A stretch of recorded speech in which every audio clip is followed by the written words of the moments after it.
Hana mến chào cô bác, anh chị và các bạn. Rau câu là một món tráng miệng vừa ngon vừa đẹp mắt. Hầu như ai cũng đều yêu thích. Cách làm thì vô cùng đơn giản mà thành phẩm thì rất là ngon. Nên tuần này Hana xin gửi tới cô bác, anh chị và các bạn thêm một cách tạo hình từ rau câu lá dứa sữa dưa. Cũng giống như mọi khi, trước khi làm rau câu, Hana thường lấy 1 lít nước, cho vào một cái son, thêm vào 20g bột rau câu giòn.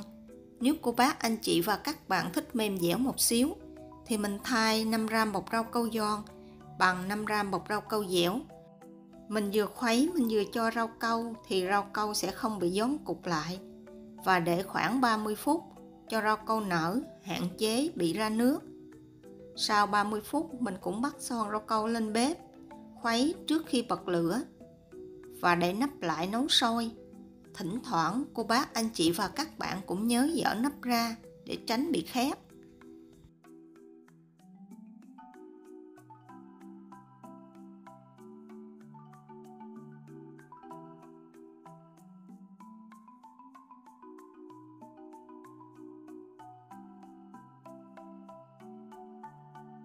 Sau khi rau câu sôi và tan hoàn toàn thì mình sẽ hớt sạch bọt.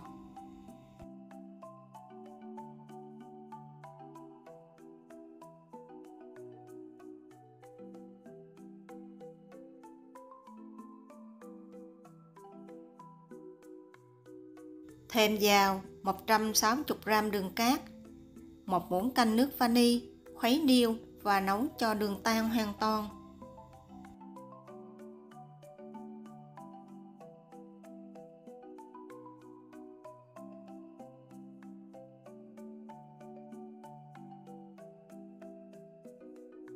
Để tạo hoa văn cho bánh, Hana sử dụng 250g nước rau câu, thêm vào 100g nước cốt dừa,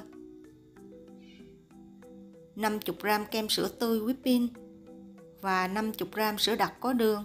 Mình sẽ khuấy đều và nấu sôi trở lại. Phần này cô bác, anh chị và các bạn đừng để sôi quá, kẻo bị lợn cợn nhìn không đẹp.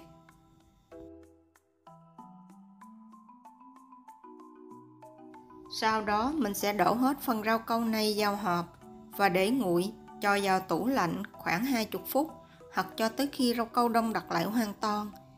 Cô bác, anh chị và các bạn mình có thể lọc qua rây để cho rau câu mịn.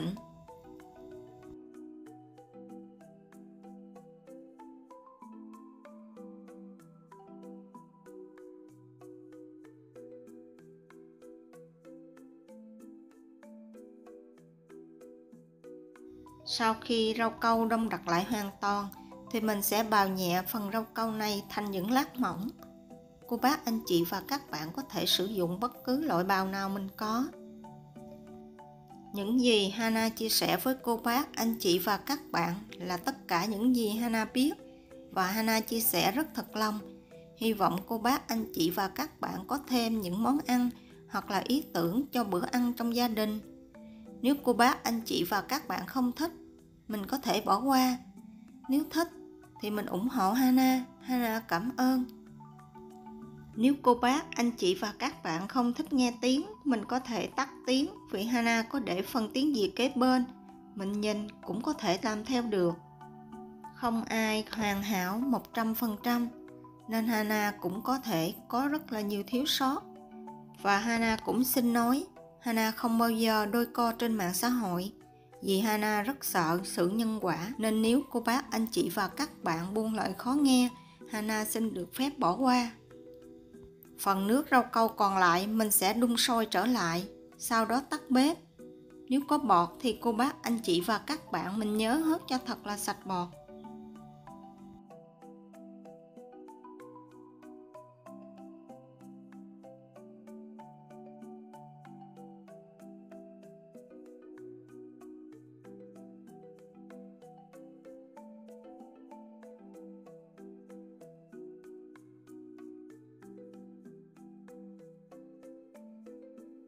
Mình sẽ bắt son rau câu ra khỏi bếp và cho vào 300ml nước lá dứa khuấy đều.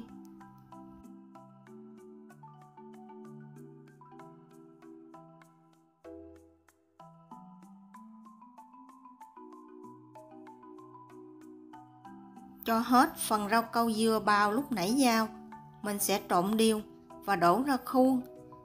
Cô bác, anh chị và các bạn có thể sử dụng bất cứ loại khuôn nào mình có, không nhất thiết giống như của Hana. Và để thật nguội. Sau đó cho vào tủ lạnh khoảng 2 tiếng hoặc cho tới khi rau câu đông đặc lại hoàn toàn. Nếu cô bác, anh chị và các bạn thấy Hana nói chậm quá thì mình có thể điều chỉnh, tăng mức độ nhanh hơn. Nếu cô bác, anh chị và các bạn thấy nhanh quá, mình có thể điều chỉnh cho chậm lại. Tuần này đáng lý Hana gửi tới cô bác, anh chị và các bạn một món bánh hấp vừa ngon vừa lạ. Nhưng vì nhà Hana có chuyện nên Hana không còn tâm trí để edit clip. Nên Hana gửi tới cô bác, anh chị và các bạn món rau câu lá dứa vừa nhanh vừa gọn. Vì nếu Hana không làm thì Hana sẽ ngồi suy nghĩ mà chẳng giải quyết được vấn đề gì. Vì nghĩa tử là nghĩa tận, đi thì cũng đi rồi, và Hana không có ở Việt Nam. Hana kính chúc cô bác, anh chị và các bạn cuối tuần vui vẻ bên người thân của mình. Hana xin chào tạm biệt và hẹn gặp lại tuần sau.